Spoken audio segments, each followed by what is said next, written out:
Hello friends, welcome back to the new video. In this video guys, I am going to show you guys how can you change display size in Vivo phone. Guys, you want to change your display size in your Vivo phone, so guys you can change. And guys, now let's see how to change display size in Vivo phone.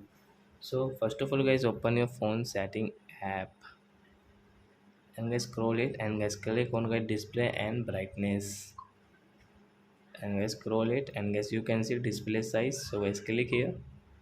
So as you can change from guys standard then guys large and guys large size, largest and guys large size. So guys come back. So guys you can see your display large size.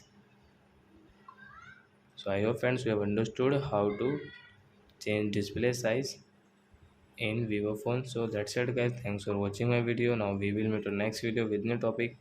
Before going, please go and like my video, subscribe my channel. Bye bye friends.